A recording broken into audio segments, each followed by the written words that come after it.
But all of us know that all that information is worthless if you don't execute. That's right. Who's with me on this? Say aye. Aye. Knowledge is not power. Knowledge is potential power. Right. Execution trumps knowledge every day of the week.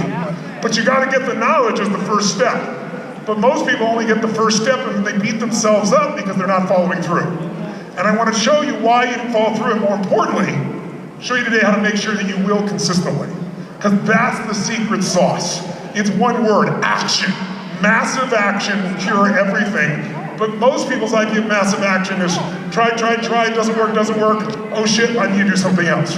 They never master anything. I want to show you how you can make that mastery happen. So to do this though, requires a couple things. First, if we learn the way we traditionally learned, this is going to be a waste of time. How many of you have been in a university environment or seminar environment, any kind of an educational environment, where you went someplace, you learned something you truly thought was incredibly valuable, no one was selling you, you thought to yourself, this is good stuff, this could change my life, change my business, and you were excited, and then you went home, and you were excited. And then you got phone calls and texts and Slacks and emails and Facebook and social media and your kids or your family or your job or your work, and you got distracted and you lost momentum and you didn't follow through. Who has learned something you thought was valuable in an environment and did not follow through? Raise your hand, say aye. Aye. Who's done this more than once? Say aye. Aye. Who still feels intelligent? Say aye. Oh, you have high self-esteem, clearly. I used to do the same thing, and so I want to solve it before we even begin. The reason that most of us have such difficulty following through is not because we're not smart, it's not because we don't care. Look, you came here to give a day of your life. You gave your money, but you get money back. You can't get the day back, which is why I'm here to deliver, and I hope you're here to deliver. But the point is, if we're going to get to the level that we really want to get to in our life, we got to break a pattern. And here's the pattern. It's happening right now as I speak. You're all being pure, loving Canadians right now. You're being nice to me, you're listening, you're being very earnest. Some of you even laughed at stupid jokes, please continue that process. But you're being very kind, but you're sitting in a passive state. And this is what all of us were taught. Because how many of us in this room went to a 20th century school? Raise your hand. Yes, almost everybody. In a 20th century school, what's the first thing you learn when you're 5 years old? The bell rings and what are you supposed to do? Report to your position. And when you get there, what are you supposed to do? Sit down and start doing things? Sit down, talk to your neighbor? No, what you're taught. The bell rings, you go to your position, you sit down and you shut up. Don't talk to your neighbor. Now, if you're in business today and you don't talk to your neighbor, you're out of business. Who's with me on this? Say aye. Aye. On the other side, if you wait for someone to tell you what to do, you're out of business. It's just it's a different world. And yet this is what you were taught. Why? Because it was preparing you for a 20th century job. You report to your position on an assembly line. You don't talk, that screws up efficiency, right? You don't initiate, you only do what we tell you. That world is over, yet we're still learning the same way. So right now, you're being very kind and wonderful.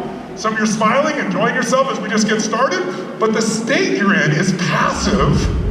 So when you're in a passive state, even if you're enjoying yourself, what you're learning gets linked to being passive. So when you think of it later on, you're like, that's really good. That's really valuable. I should do that. Damn, he has big teeth. That's amazing. Whatever you're thinking, even if you're having a good time thinking it, it's passive. So what have you learned? It's really important. I really should do that. So later on, your nervous system will go, I should really do that. So what we're going to do different, if you're willing to, is we're going to burst the energy out of this room. What we're going to do is do different than we started. You're all kind, standing, and confused. But what we're going to do is work together to produce energy. Huge amounts of energy. Because where would you put massive energy on a 0 to 10 scale of importance to success in anything? How important is energy to having a passionate relationship, would you say? Can two people love each other completely and not have much passion just because they're so effing tired all the time? Yes or no? Who's been in that kind of situation before? You love somebody, but damn, you're tired. The kids, the work, all that stuff. How important is energy to growing a business or building an investment section to your life? On 0 to 10, where would you put the importance? You tell me. 10. And by the way, what is charisma? Thank you. No, what is charisma, really? When you say somebody has charisma, what is it that they have that grabs us like that? What is it? It's an energy.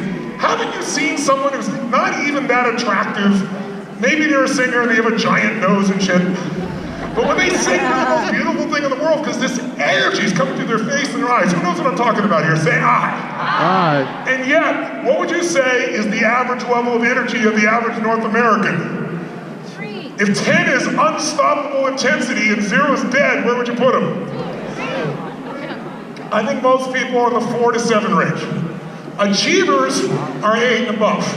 Ultimate achievers don't let themselves drop below 9 unless they're doing it deliberately, just to relax or make something happen. So, in order for you to get this and act on this, and for all of you all the way in the back to have an experience that's powerful, we have to right now decide, tonight, we're gonna take our energy to a level where we're gonna change everything. With high level of energy, you can rip anything open.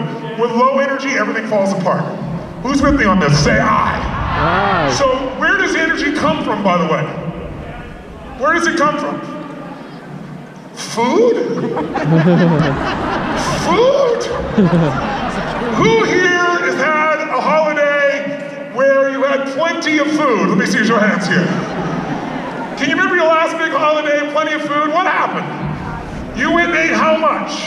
You went and ate how much? Too much. All of it. And when you couldn't eat another ounce of food, and you said, I'll never eat again, what did someone say to you? Pumpkin pie? Okay. Who knows what I'm talking about here? Say I. So food is a source of energy, but let me ask you this as I walk down here. Please stay in the aisle if you would, guys. He's coming up. Who here has ever had plenty of food and been exhausted? Let me see your hands. Say I. At the end of that big meal,